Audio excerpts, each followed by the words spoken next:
Hello everybody, hello and welcome back for a second special video with, I'm just going to adjust my camera here folks so you can see Paul. There you go, now you can see Paul. I don't want to leave Paul out, he might feel bad. So anyway, back for a second great video with my good friend Jim Cushman. You met him in the first video about the Beatles autographs, and now you're going to meet him with a very, very special and I consider rare topic in the world of Beatles collecting and memorabilia. Because as you all know, any of you that are really true Beatle fans out there, and I know all of you are, from January 1960 until July 1961, there were 5 official Beatles. John Lennon, Paul McCartney, George Harrison, Pete Best, and Stuart, don't want to get that wrong, Stuart Sutcliffe was the 5th Beatle, okay?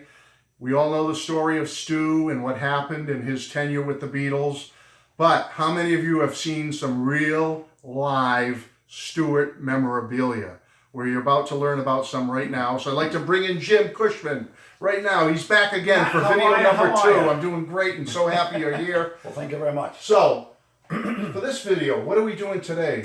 Well, I thought I'd bring you something different. Some special stuff here. As you know, that Matt has told you about the exhibit we have going on, and we have a lot of Stuart Sutcliffe. I have some artwork and handwritten poetry and sketches and things like that, and I have a few pieces. So I asked Matt about bringing it. He thought that'd be great. So I brought a few pieces over here related to Stuart Sutcliffe, the original bass player. You tell me what to pick up and show the gang, and you can... Well, as you know, Stuart was a friend of John Lennon's at the Liverpool College of Art, and he sold a painting in the end of 1959 called the Summer Painting, and he got about 95 pounds.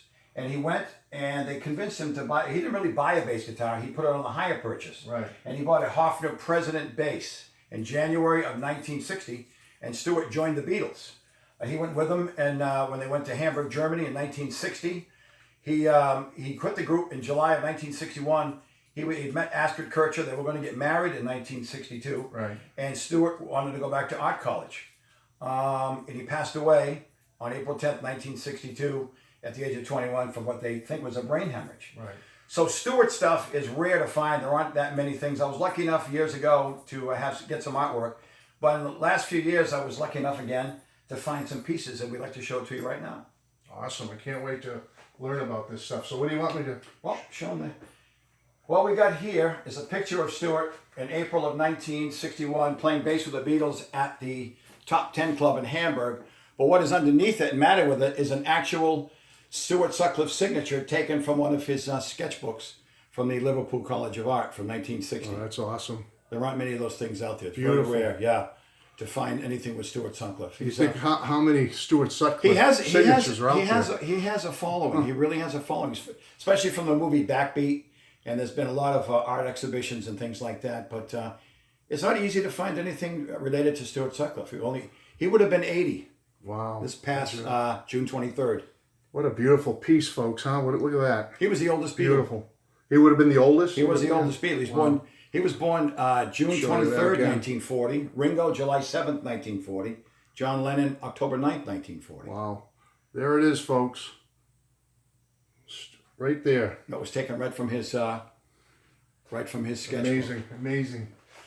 Great piece, great collectible piece. Thank you. You don't see that every day, folks. Awesome, unbelievable. And I hate to keep using the word awesome, but it's just so awesome. Okay, what do we got next? Well, Stuart was a voracious reader, and he moved into, when he went to the Liverpool College of Art, Rod Murray was one of his best friends along with John Lennon at the College of Art, and they moved into a place called Gambia Terrace, which a lot of the art students, John lived there with Stuart and with Rod, and Paul and George and their girlfriends would go over there, the Beatles would rehearse. And Stuart, like as I said, was a voracious reader. So he had a massive collection of books at the Gambia Terrace. And before he left for Hamburg on August 17th of 1960 to go to Hamburg with the Beatles as their bass player, he gave away a lot of his books to his tenants, or not to his tenants, but his neighbors at Gambia Terrace. And right here are 3 books that belong to Stuart Sutcliffe. Okay, to show the crowd, I'm Yes, you afraid can. touching these things. All right, so let's look at what we have here. Any order I should go in, Jim? No. Or does it? All right, so we have 3. Want to read the titles? Yeah, they are Tom Brown's School Days by Thomas Hughes, I'll give you a nice close-up of that. Actual book owned by Stuart And Sutcliffe. held and touched. Touched, held, and read. And you said another Beatle might have read some of these books too. John Lennon. He read everything Wow. that Sutcliffe had in the apartment and then some. And we have The Cabinda Affair by Matthew I don't Head. have my glasses. Matthew Head or Head, H-E-A-D. There you go, folks. You can get a good close-up of that. Stuart Sutcliffe owned book. Right there. Look at that. And amazing. And that one. This one is a special one, right? Yes. This one is... I gotta move the glasses at my age. A Man About the House.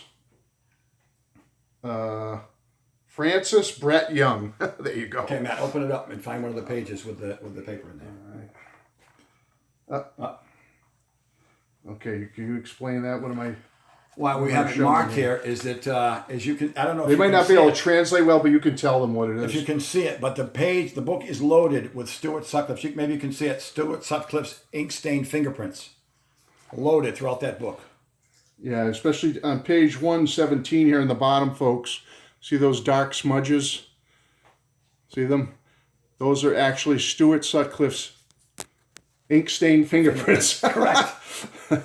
There they are. That particular one is loaded with them. Loaded with them, according to Jim. And we've done some big festivals. And Oh, here's another one. Okay. Oh, on the side of page, looks like 96 here. Look on the left side, folks. See all those smudges? those are all Stuart's fingerprints. Those are all Stuart's fingerprints. He was very tiny, very fragile, Wow. but he was Some very down the important to the bottom there, beginning it of the looks Beatles. like.